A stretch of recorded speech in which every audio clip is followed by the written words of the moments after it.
Good morning, everybody. It's Sunday. I'm thinking it's the 24th of September, but I'm not sure. Doesn't matter. It's the last Sunday in September.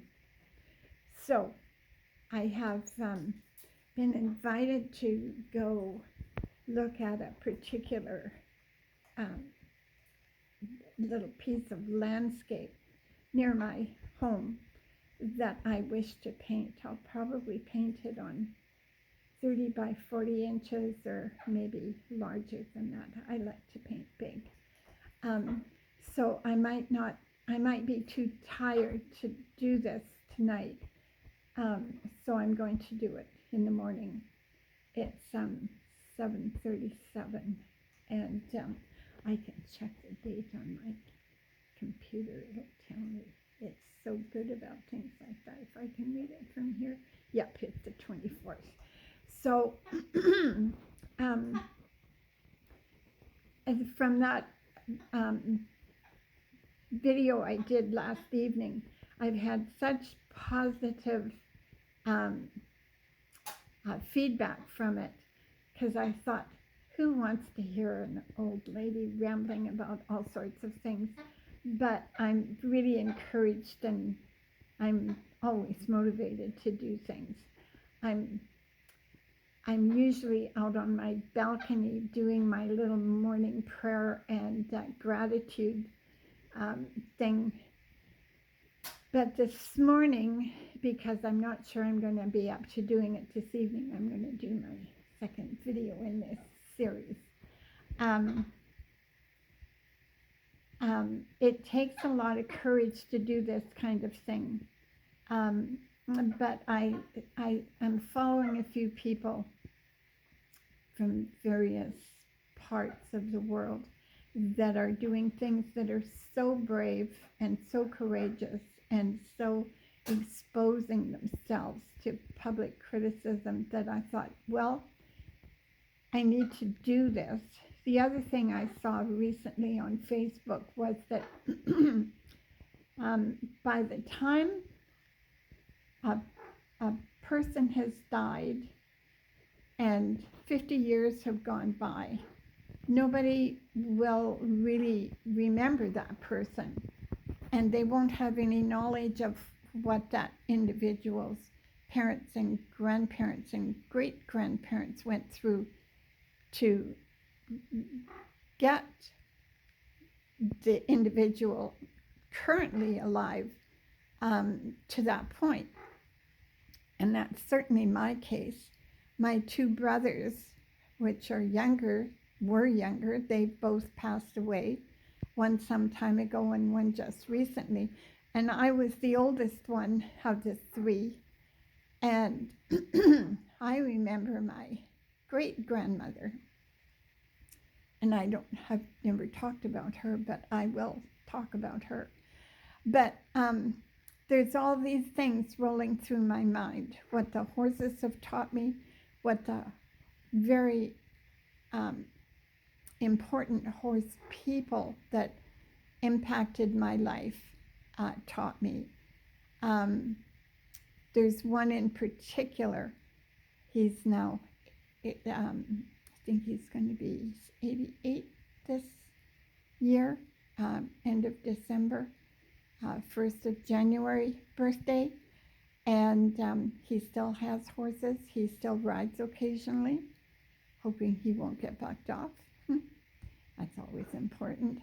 And he was very important. He changed my life, my horse life for sure, but me personally.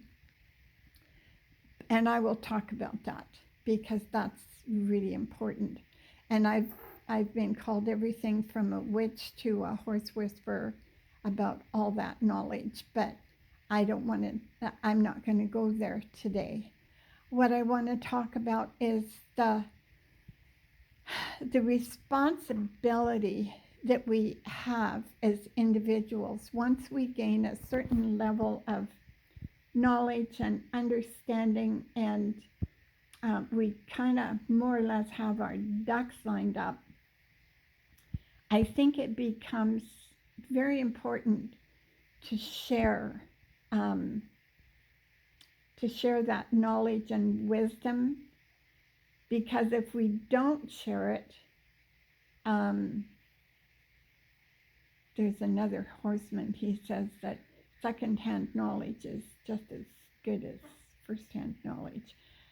And sometimes, if we have the humility and the desire to learn, secondhand knowledge can be a whole lot more useful. We don't need to get bucked off to know how to understand the importance of preparing our horses properly for that first few rides. We don't need to get our backs broken or, all busted up in order to learn when a horse isn't ready to step on board. But if you have to learn that way and you gain some knowledge and wisdom, then it's a reasonable thing to think that you could share that knowledge so that other people don't have to get busted up that bad. So I look at people. I'm a people watcher and I'm a listener. I have a 92-year-old artist friend who is, I'm hoping, transitioning into a care facility. She's been an artist all her life, but she's grumpy. At 92, she still acts like a spoiled brat, and I mean that sincerely. She has 3 roles that she runs out. And yes, she's struggling with dementia, but I think dementia just brings out the honesty in her character. So she rolls out the anger, and she's still fighting mad with people that have been dead for half a century or longer. Then after she realizes, oh dear, I stepped over the line and I've annoyed people that are important to me. You can hear Cheeky muttering in the background. Then she rolls out her sweet self. And when she realizes that she's annoyed people to the point where she can't BS them about the truth of the situation, then she rolls out the, oh, poor, pitiful me role. It used to take months for that to cycle through. Then it took weeks. Now you can sit with her for 3 hours and she'll cycle through them within moments. And I think to myself, if I'm 80 and she's 92, coming 93, what the heck am I going to be like in another 10 or 12 years? And I sure don't want to be like that. So anytime I feel anger or any of those negative emotions, I take a real close look at that and say, now, where is that coming from? And what do I need to do to not tamp it down, not, push it under a rug? What do I need to do to find a solution that will neutralize that anger or confusion or frustration or whatever it is that's bothering me, and let go of it? That's why I do this gratitude thing. I stand out on my balcony and I look at my beautiful new climbing rose bush that's growing new leaves. At the end of September, it's growing new leaves. And I put my hands close to it. I don't want to touch it because I'm warm and it's cold. But I tell that beautiful rose bush how much it means to me. And then I recently was able to purchase a perennial hibiscus, and it's blooming. And I tell it how much I've always wanted one of these and how important it is to me. And then I can see I'm on a south-facing side of my apartment building, and so I have full view of the sunrise and sunset. And so I let the morning sun photons flood me, and I talk about how grateful I am for my health, for my mental, emotional health, as well as my physical health. I'm grateful for my home, for my ability to paint. I'm usually up and awake before 5. Sometimes I sleep in till 6. But almost every morning, 99% of the time, I will have anywhere from 45 minutes to an hour and a half texting art lesson and general life lesson from my mentor who lives in Massachusetts. I'm not quite brave enough to start giving these people names, maybe one day when I have their permission. But I paint myself into corners. I'm doing a big remembrance piece right now, which I'm not able to share because the photographs that it's built around were done in private. I can obviously share it once I'm done, but not in the process. But it's 50 inches square, so that's a lot of canvas to cover.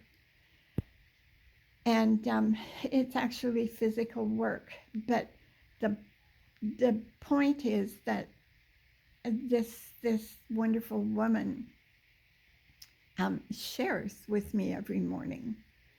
She gives me advice, she gives me assistance, she supports me, she does all sorts of things, and periodically I get to support her because she paints horses sometimes, and horses are something I'm very familiar with.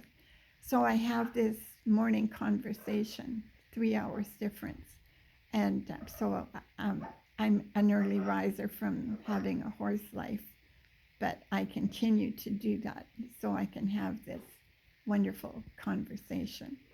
I'm sure I'll die being a full-time student. So then I listen to these podcasts of various people, usually older people, that have important things to say, whether they're neuroscientists or psychologists or I forget what's Gadsack. He's something. He's a professor, and he talked about that there should be 8, not 7 principles of life, and the 8th one should be that we mustn't be cowards. We must be brave. And so I thought, well, it does take bravery to sit in front of this camera. On my cell phone, you can see that I vibrate a little bit. That's what's called essential tremors. Yeah, I'm a little nervous, and that makes it worse. But it's kind of a little bit always there. So being brave, admitting that we're suffering, acknowledging that we suffer from some things, but that we also have this great joy.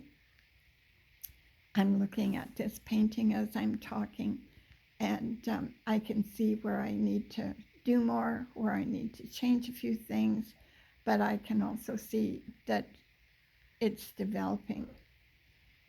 The thing that I wanted to portray in this painting is the beauty of the poppy, but it's in the time of World War I on Remembrance Day. So I have the sunrise with the oranges and yellows and pinks, but the dark blues in it. I was going to have the bottom of it be the edge of the trench. But I don't think that will support the rest of the painting, so I'm going to do that differently.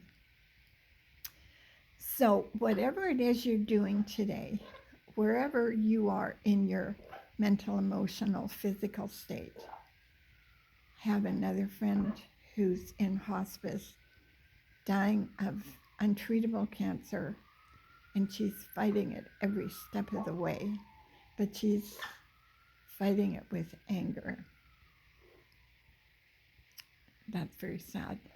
So however you're going, whatever you're battling with, whatever you have gratitude for, I wish you a wonderful day.